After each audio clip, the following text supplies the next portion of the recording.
Yes, it is that time again, people. There's a game on tonight, and we're reviewing last week's victory. This is Northern Steel Podcast. Ever heard of it? Doubt it. Here we are. Dominic, Chris. Episode, what's that? 53. Marquise Pouncey. Someone else potentially at 53? Did Hagens wear 53? Rest in peace, my boy. Who knows? But here we are, episode 53 of the Northern Steel Podcast, fresh off a Week 2 preseason win against the Buffalo Bills. I see what you did there. All right, sorry. I had a little bit of a moment of panic, Dom, and I'll tell you why. Because he said there's a game on tonight. This is being released tomorrow. Yes, this is being released on Thursday, but we're recording on a Wednesday. No, this is right now. This is live on Thursday. Yep. Here we are. We're going up. Continue, please. If you're sitting at work and you're like, God, I can't wait to watch the Steelers. I just need Steelers content in my veins. Then put on this podcast and listen to our two dumbasses start talking about the Steelers, because that's what we love to do. And we're here for it. And we got a lot to say. Like this, Chris, go. Yeah. So what I was going to say is every time we start the podcast and you count down, you say 3, 2, 1. In my mind, it goes to the iCarly intro. And I want to say, I know, you see, somehow the world will change from here. I'm waiting for you to cut me off and be so wonderful. Yeah. That was very valuable thought, and I appreciate you expressing that. And I will. Thank you. I can't wait to keep this in the podcast. Well, let's talk about the Week 2 victory over the Buffalo Bills. Lots of great stuff again. If you remember from last week, if you listened to last week's episode, we talked about the biggest thing we talked about, besides watching the usual cast of characters of the rookies, the free agents, whoever else. We talked about what is the first team offense and defense going to look like against the first team offense and defense of the Bills. They whooped our ass last year. How are we going to combat against them, Chris? And boy, did we combat against that. I want you to let the people know what happened, what your initial thoughts are from that game. Go! Gosh, dude, I'm just so excited because what a show that we absolutely just got to witness by the Pittsburgh Steelers going up against the Buffalo Bills. As Dom stated before, we were absolutely annihilated last year. We had a young team. Matt Canada was and still unfortunately is our offensive coordinator. So a lot of bad came out of that. But you know what? We took this as an opportunity. And I said it last week. We both did. We said, if you're not into big time preseason watching, you should be, because this is why. This is exactly why. We got to see our first team offense, our new and improved first team offense, go up against this Buffalo Bills team, their first team offense, who I believe only let us score. Sorry, that's what I meant. First team. First team everything. They only allowed the Steelers to score 3 points last year. It was horrible. I think that's right. Yeah. It was a beatdown. All right? Yep. Kenny might have thrown for 300-plus yards. That didn't matter because we just got... He did not. He did. He threw for 300 yards? Yeah, that was his highest throwing game of the season. Let me take back my condescending laughter. Yeah, seriously. Check yourself, man. I'm sorry. I'm sorry. I like to look up these stats, but what a show we were shown. Honestly, it was pretty amazing. Literally, a first team offense goes in there, and it's just firing on all cylinders right away. We went out there. What was the first one? Was in... Oh, gosh. I'm thinking of the fire booth right away, and I can't... I know the first one is. Of course, this caused all the debates this week, which we'll probably get into later. Yep. But we start off with a solid 62-yard touchdown by Jaylen Warren himself. Fast Willie Parker's cousin, I do believe so. And, yes, you know, it makes sense. Yeah, the dude's capable of big-time plays and big-time moments. And, gosh, we started that game off with a bang. We scored on the very first offensive drive. It was so electric, so big. People were freaking out. It was breathtaking. Dom, what do you think about it? I think the biggest part, I mean, obviously, Warren's run was great. The blocking on that was immaculate. Another thing I really liked about that first drive was Kenny's composure, because, the nerves are always there. You're playing against one of the premier teams, but he just still seems confident. And the fact that we were able to convert, I know, at least 1 third down, if not 2 in that drive before that big run happened. But the fact of the matter is like what you want to see from your quarterback, especially when you're trying to establish a run game, is to convert third downs and keep the drives alive. And they did. The offense was able to do so, especially throwing a clutch pass to Allen Robinson, which I'll touch on again later, and was able to set up the Jalen Warren run. And I couldn't believe it. I was shocked. I was in a disarray of emotion. Quick, explosive. Those are like just a couple things to describe what we witnessed on that very first drive from the Pittsburgh Steelers. And it wasn't just the offensive side of the ball that we saw a dominant performance from, but also right away after that score, we kick off the ball. We pin Buffalo deep. They didn't go far. I don't know. Maybe they got, a first down? Not the first drive. Did they not even on that first one? They just went 3 and out. 3 and out. Yes, 3 and sir. out. Huge performance by the defense. What we probably should have done the last time we played them, but then they had that 98-yard bomb. Well, we're not thinking about that one. Yes, that is true, though. Yeah, that was pretty harsh. But not only that, but we finally got to see a little bit of Calvin Austin in the return game this go around. Now, everyone's all hyped because he had that 67-yard reception touchdown last week against the Bucs. And, we knew that he was a threat on the special teams. He was doing it all the time over in Memphis, returning kicks left and right. So let's give him a try. Let's see what he has to do. And Dom, what does he do? He returns this puppy nearly to the house. He gets so far up there, he makes one cut. He's gone with that flash speed. Puts us in an excellent position. Yeah. He's pissed that he's not gone, but he did. But Tomlin was amped. He's like, finally, a guy who can return the ball. I've been waiting for this for a long time, since Antonio Brown days of returning the ball. Ooh. What glorious days those were, too. But Antonio is no longer on the team. In fact, he is probably in jail after not paying child support lately. I saw that. I'm not just making... Yep. Yes. Not making that up to make a joke. Yeah, he's actually out there. So if you spot Antonio Brown, please contact your local authorities. Anyway, but what do we do? We don't waste any time on that next one. I believe it's the very first play. Yes, sir. And we have 3 wide receivers to the left. We have a receiver on the right, Najee Harris on the right side, sends him over in motion, makes us 4 on the left. And we go back to pass. Kenny with composure, with some passion, with a little bit of swag. He clean spots pocket that as well. A clean pocket. Oh, what a beautiful pocket that was. He spots the mismatch in coverage with the linebacker on Pat Freiermuth. It throws a beautiful place ball over the middle, may I add. Wow. What a strike for a easy 25-yard touchdown. Easy 25-yard touchdown. Back shoulder throw against Freiermuth against Milano, one of the better coverage linebackers in the league. Didn't matter in the post-game press conference. Kenny said, we saw Freiermuth on a linebacker, and I like that matchup. And I know players have a hard time remembering who's out there on the field. When they're scouting, they just remember numbers. But that was Matt Milano. That was not just no linebacker. And I think that tells more towards the confidence Kenny has in Freiermuth, because it doesn't matter what linebacker's out there. He was like, oh, Freiermuth on a linebacker? That's my guy then. Absolutely. And it was easy, breezy, cover girl. Oof. What a play. What a first 2 drives by the Pittsburgh Steelers to get out there and just be electric. Being able to score on the first 2 drives is not something that we saw very often out of the 2022 Pittsburgh Steelers. So emphasis on the big splash plays.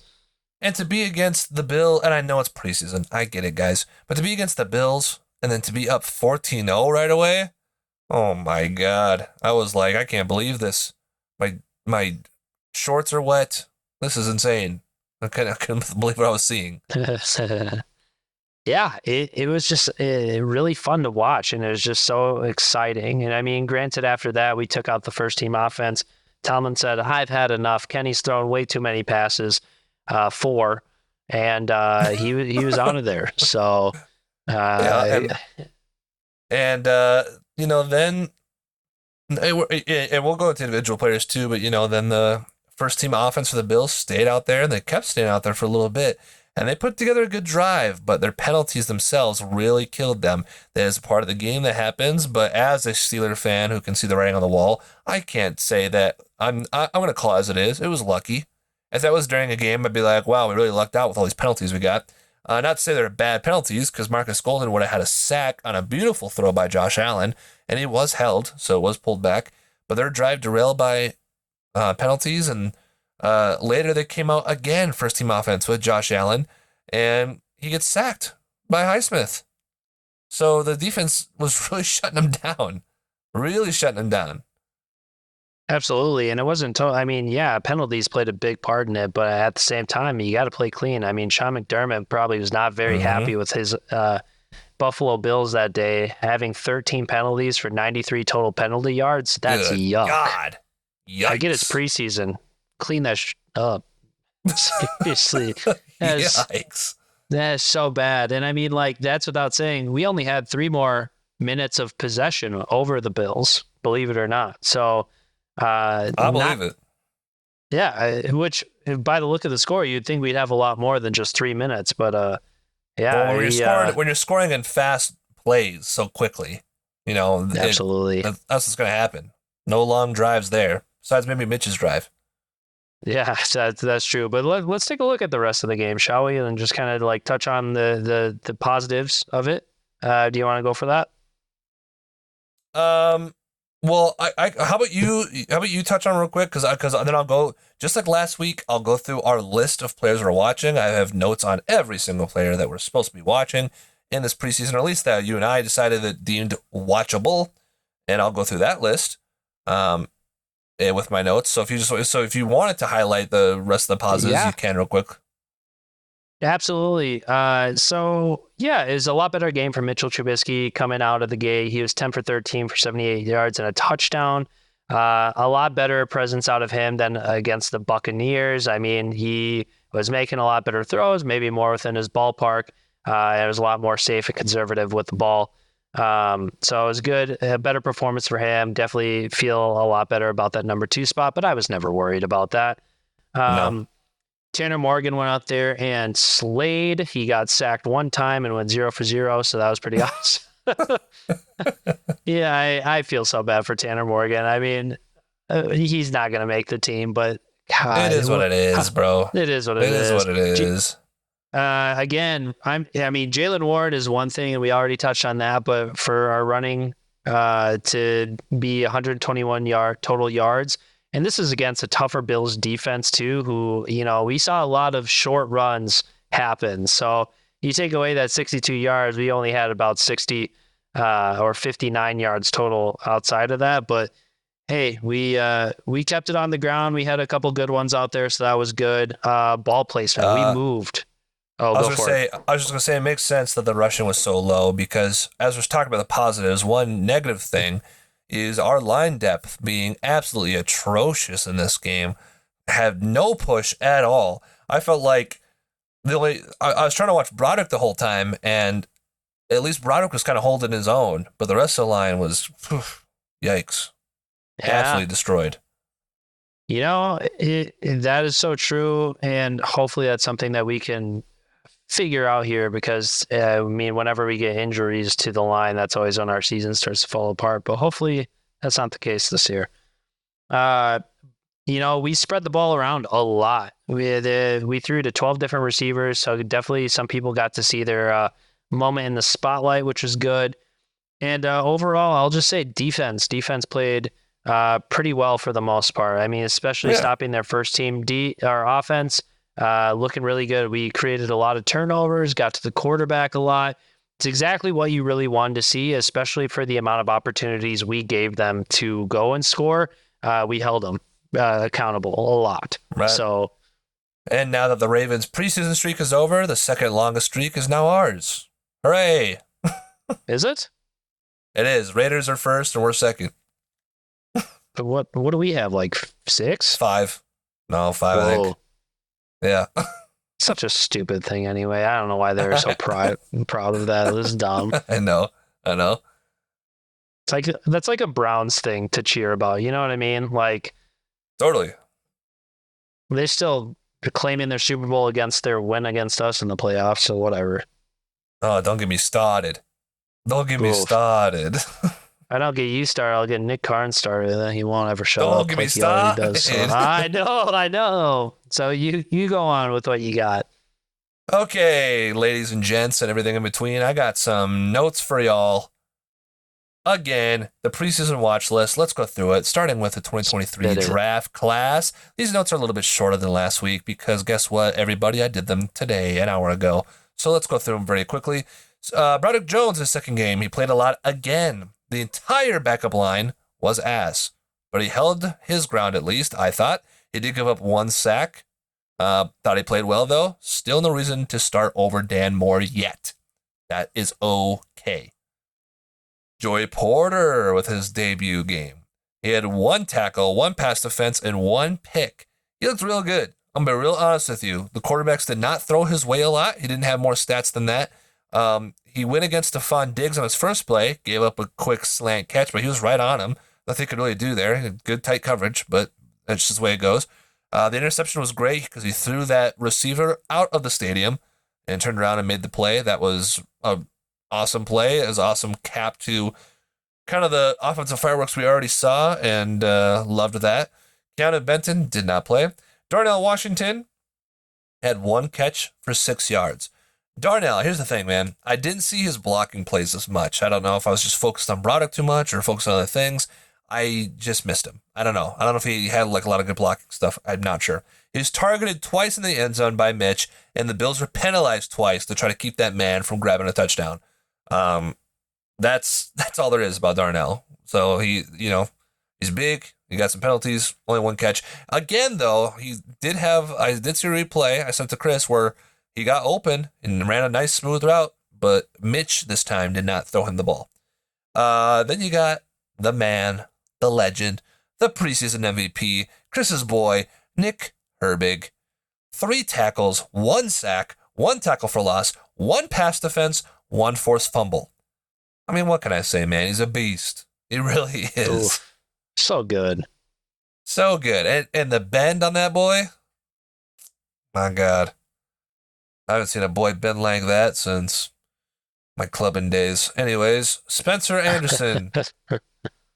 Second game, same story as the first. Played everywhere, every position. Again, hard to keep track of. It's unfair to him. He plays at a time where I'm not really paying attention as much to the line, or if he plays with Broderick, I'm focused on Broderick solely. Sorry, Spencer, that's just how it is. He did have a holding penalty. I do remember that, but the whole backup line sucked. So I don't know. Yeah, he's not getting cut. I know. Because the coaches do like him because of his versatility. Let's go into the free agent acquisitions. Patrick Peterson played in this game. He had 2 tackles. He did give up receptions on the man coverage passes, especially on Stephon Diggs. They're both curl routes, hard to cover on man coverage. He stopped Stephon Diggs on like a deep throw, but need to see more, honestly. I mean, it is what it is. We saw a report from an uncredible source, a source I do not like in Steelers media. No, not you, Chris. Oh. But someone else. That Joey Porter said he's going to be starting on the outside and Peterson will be playing slot for sure. We'll see. We'll see how that goes. We'll see if that's actually true. Nate Herbig, I don't think played. Yeah, I don't know. I didn't see much. Holcomb, he had 3 tackles, 1 tackle for loss, 1 pass defense. Just a well-rounded dude. He was the reason for the tip drill pick in the end zone to Elijah Riley. I mean, good work, man. Good work. Landon Roberts, his second game, he had 2 tackles, shoved his nose in the holes, during the run plays. That's what we got him for. Isaac Seomalu, phenomenal blocking on that touchdown run. No pressure from his side. Clean pocket. Nothing else to say. Braden Fehoko had one tackle. I wrote, did he play? Could have fooled me. Didn't notice him at all, unfortunately. Keanu Neal's second game, he did play. No stats. Good thing, I guess. I don't know. Braden Mann, the punter, did not play. Allen Robinson, 1 catch, 10 yards. He had a clutch third down grab. He took a shot when he caught it. That's what he's here to do. Pick up the third downs, keep the ball moving. Shannon Sullivan, 1 interception, as was his only stat, and what a doozy of an interception it was. I'm talking Hakeem Butler did not play and will not play because he got cut. So he's gone. Oh, gosh. Not even like a moment on the piano for Hakeem Butler or anything like we used to do for Juju and those guys? I mean, look, bro. No. Yeah, that's fair. Don't waste the time. I have to turn it on the piano. It's got to load up, and he wasn't here long enough to be worth all that, to be honest. Marcus Golden, in his second game, he had 2 tackles. I think it's a solid rotational piece. He would have had a sack, but he was held. He is what he is. Quan Alexander, 1 tackle, fresh off of a $43,000 fine. I did not see this man flying around as much in a preseason game, probably because of the fine he received. And he was like, I'm not trying that hard anymore during preseason action. Let's go to the 2022 draft class. Kenny Pickett, 3 for 4, 43 yards, 1 touchdown. It's Kenny season, baby. My boy's got the swagger. He's extending drives. He's firing it over the middle with precision. Look the F out. George Pickens, 1 catch for 8 yards. We know what he can do. We scored 14 points without him. The offense is scary, my brother.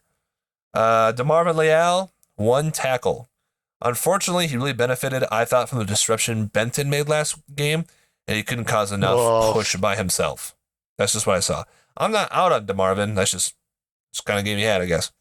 Calvin Austin, 1 catch, 12 yards, 1 punt return, 54 yards. He's got a beautiful release at the line of scrimmage, especially on the slam pattern. He got targeted deep, but he wasn't big enough to make the play. That is what it is. And huge punt return to set the quick score, like we talked about earlier. Connor Hayward, 2 catches, 12 yards, 1 touchdown. The touchdown was on a third down again. Do you need somebody to make a play? 83 is going to make a play. I don't know how you keep this man off the field. I really do not. You can't. Correct.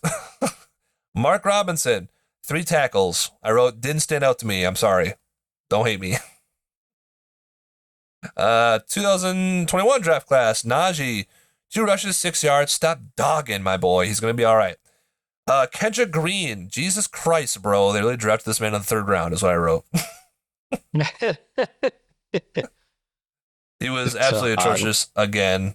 So bad. If he doesn't play fullback in this last game, I do not see how you keep this man on the team. Easy cut candidate. And me and Chris are talking about surprise cuts that can happen. I don't think anybody's a surprise cut. Some of the stuff makes, maybe it's people who've been around for a while, but the people who are going to get cut are obviously get cut. Like James Pierre. If James Pierre gets cut, I saw an article. It said surprise cut could be James Pierre. That won't surprise me if he gets cut. No, what's going to surprise me is when Kendrick Green somehow makes the 53-man roster, and I'm going to riot. Yeah, true. I agree. Isaiah Loudermilk, he had 2 tackles, same thing as DeMarvin. Didn't have enough push, to be honest. Trey Norwood didn't play. Presley Harvin had 5 punts, 38.2 average, long of 52, all 5 punts inside 20, and I think most of them inside the 10. McFarland had 9 carries for 2 yards, Jesus. 2 receptions for 18 yards, and 1 kick return for 19 yards, but he got 0 blocking. I mean, that backup line was terrible. But I think the skill set's still there. Tanner Morgan, like Chris said, 0-0 with a sack. And I said, I don't know, bro. I want to turn on the game off when you win. David Perales, 3 tackles. Practice squad player, I think. Kenny Robinson, 5 tackles, most of the team. I said, I don't know. Do you want me to lie and say he was making a difference? He's forgettable. Madre Harper, 1 tackle, same as Kenny, Robinson, but to a lesser degree. Jalen Warren, I mean, we already said it, 62 yards, 1 touchdown. He's him. And Luke Barku did not play. So that's it for the players to watch for right now. Overall, positive things, positive overall. And now we look forward to, since this podcast will be out on Thursday, tonight, we look forward to tonight's game against the Atlanta Falcons. Real quick. Yes. I did it last week. I want to do it again real quick. Who are your oh, yes. 3 winners and 3 losers of the game? Oh, God. You want me to go first? Yeah, I went first last time. 3 winners? Oh, my jeez. Okay, winners. Winner, chicken dinner. Here we go. I'm going to go... I'm going to go Kenny. Again, I know he only threw 4 passes, but it's just the confidence is there, man. I don't know what else to tell you, and I love to see it. Oh, Kenny. A lot of people have been saying Jalen Warren. I'm not gonna say Jalen Warren. I mean, he had a great. You could say Jalen Warren. There's nothing. I'm not saying there's nothing wrong with saying Jalen Warren. I just think like he had 1 rush, and yes, it was really good. But Yeah. I know he can. Like he's good like that. So I'm not gonna That's say fair. Jalen. I'll say Nick Herbig, and I'll say JPJ. So those are winners from the game. I thought JPJ played really well because they did not throw his way a lot. So he obviously had his guy on lockdown. So No, that was really good. Kind of looking through, there's a lot of players who I feel like did a really good job last week. If I had to pick 3, let's start off with the knowns, shall we? Nick Herbig, again, preseason MVP. He's going to make a big difference this year, so I'm going to put him as a winner. Another winner that I got for us is going to be Calvin Austin from the special teams side of the ball. We got to see that talent displayed, which is really nice and refreshing. It's been a struggle. I mean, Ray did a fine job when he was here, but just like, No, I feel you. Yeah. And then last but not least, let's go with. Honestly, I'll give props to Alex Highsmith, mostly because he played really, really well. He had a great tackle for loss on Josh Allen. I thought it was a sack, but I didn't realize that. Why do you keep pointing at me? Are you just saying I agree? Yeah, but I'm waiting for you to say something else about Highsmith if you get to it. Oh yeah, I'm gonna get to it. Don't even worry about it. He had the amazing tackle for loss on Josh Allen. Stayed with him the whole time. But not only that, but we also got to see his amazing lockdown, shutdown defense on none other than the all-pro receiver himself, Stephon Diggs, who after that play contemplated leaving the Bills entirely. He said it himself. Stephen A. Smith said his sources said, I can't handle this if I'm going to get locked up by an outside linebacker. What a great defensive pass breakup by Alex Highsmith. He's in mid-season form. Gosh, I'm so excited to watch him. Nick Herbig's playing well outside linebacker, but now Highsmith with that pass coverage. I mean, can you say cornerback 1 for Highsmith? What? Highsmith's more like high safety. I think it's funny. I guess, yeah, it technically wasn't a sack because Josh Allen ran beyond the line of scrimmage and then ran backwards and tried to throw it. I don't know what that man was doing, but his mind's too distracted in Haley Steinfeld's Who are your losers?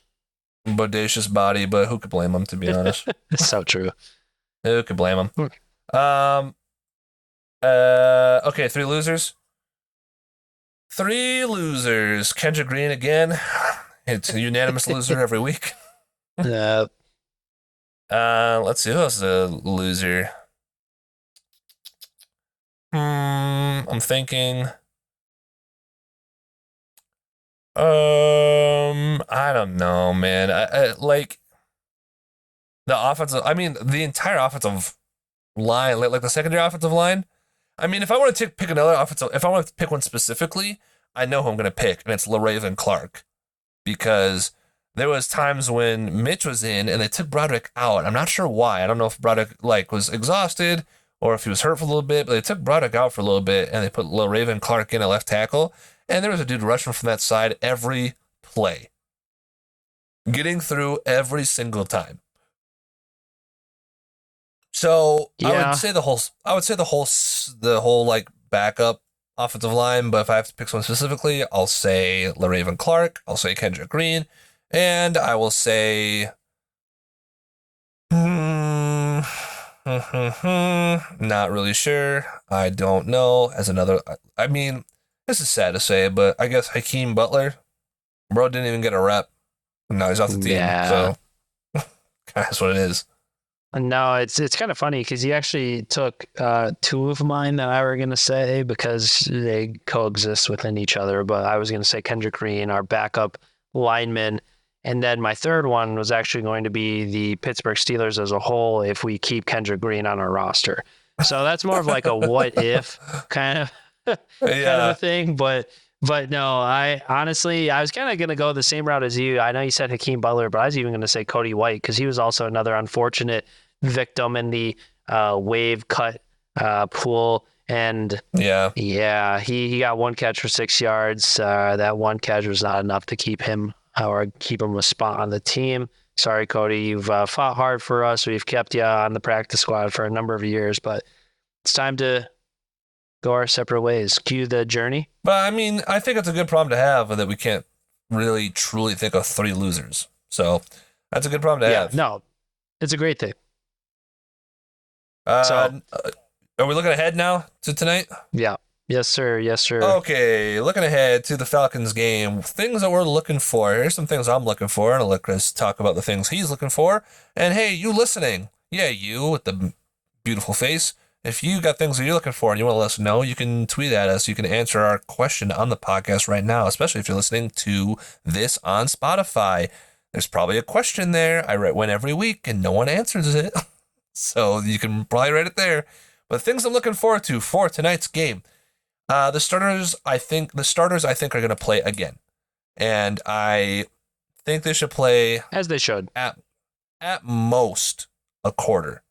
But hopefully, just because I know NFL's hard. I know every week it can be different and you can suck against lesser teams, but the Falcons on paper should be a lesser team than the Buffalo Bills, and I'm looking for them to continue the play style they've been playing against the Buccaneers, against the Bills, into Atlanta, and play well. I'm looking for if they have a really great series again with Kenny and company and first team, and they go down and score a touchdown right away, maybe they take them out right away because they're like, yeah, this team's built different. They built like this. They know what they're doing. So, but if they struggle, I could see a whole first quarter. If they're struggling because it's the last time they'll get to play, between this game and week 1 is 17 days. That's why I feel like they have to play. So I'm looking for that. As far as, I don't really care about first team defense, to be honest. I think they're good. They know what they are. If Pat Pete wants to play, if they play Pat Pete, whatever. But it's the Falcons. They're a running team. So, shutting down the run. I guess what I'm looking for more for the defensive line especially, is more push. Especially from the backups. Fehoko, who we always heard about in training camp, who I'm just not seeing in the games get the push that he's supposed to get. DeMarvin Leal to have a bounce back. Loudermilk to have a bounce back. I mean, this is a good running team. They're going to be running it with Bijan, too, who's for some reason third listed on their depth chart. So I'm looking for them to really control the line of scrimmage there on the backside. And then individually, of course, I mean, Nick Herbig's been great, and now it's selfishly getting to a point where I kind of expect him to play well. So I guess if there's a rookie I'm going to be looking at, it's still the first two again. I'm looking at Broderick Jones to keep improving, keep holding his own, keep playing steady, and then I'm looking at JPJ.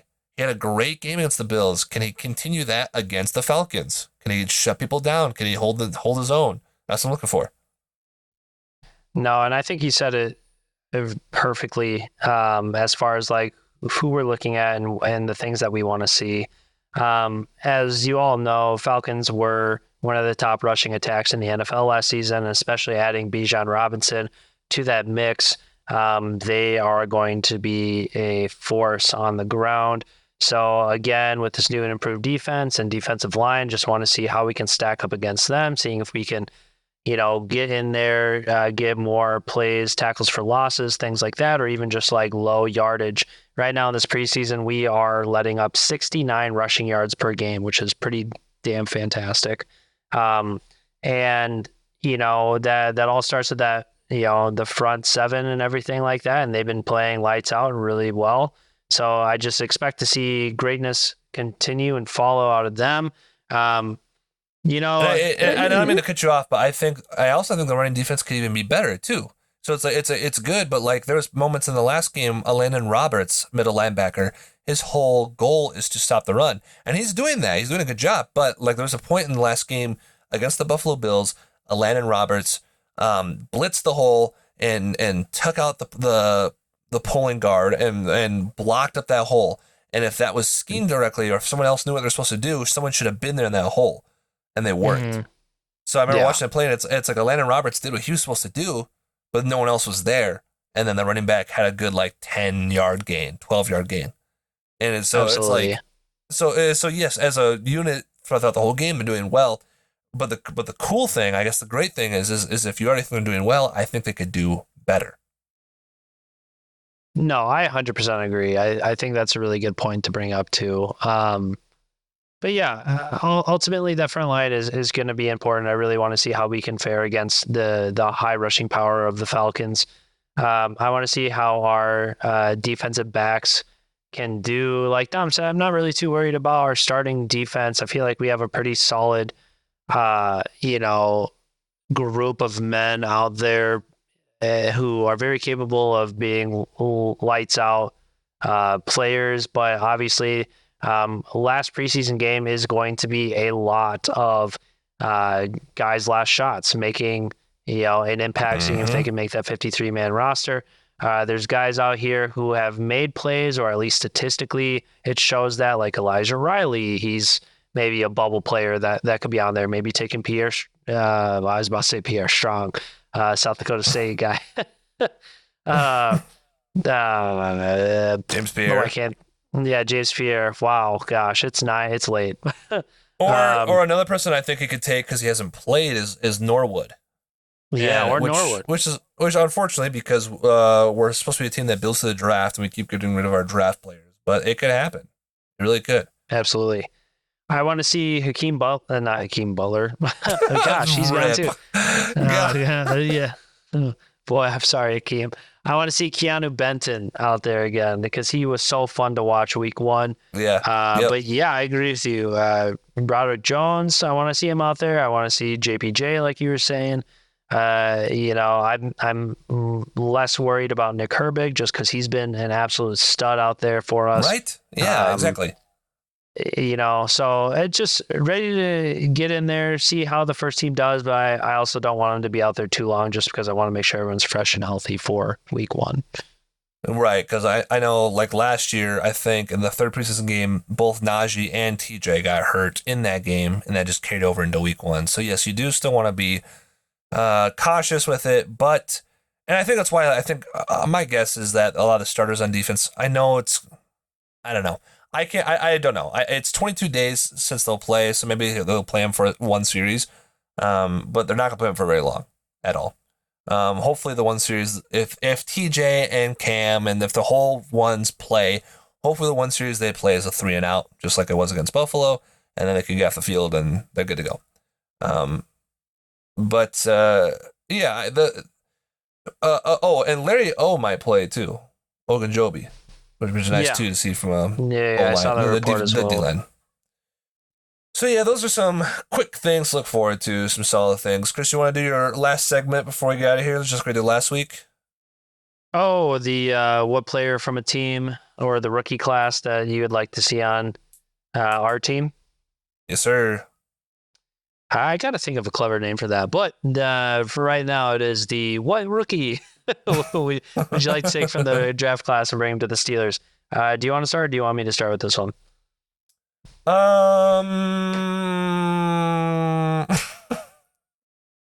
can start. Okay, so this is a guy that I was really high on coming into the draft, and I feel like week one didn't hear much from him. I don't know if he was battling injury or if he was just not playing or getting in as much involved. But it is the Chargers defensive end, Tuli. Oh boy, how do you even say his last name? Tuli, I don't know. Yeah, boy. Sorry. I'm about to sound this out and botch it in front of everybody. So, Steeler Nation, I apologize. I know you probably don't care about this, but I do. Okay, so listen. Oh yeah, there's your other guy too. Okay, where it's Tuli Tupuloto. Hell yeah, I think that's pretty good. Tuli I tried my Tupuloto. I think best. that's right. He was like my favorite defensive lineman coming out of the draft. He did so well. He had like 22 and a half or like 25 tackles for loss last year for USC. It was crazy. So I followed him pretty heavily. He played last week against the Saints, and he fared pretty well. He did have a really good tackle for loss, which was awesome. Ending the stats, he did come up with just 2 total tackles, and 2 of them were solo, so that's pretty awesome. And then that 1 tackle for loss.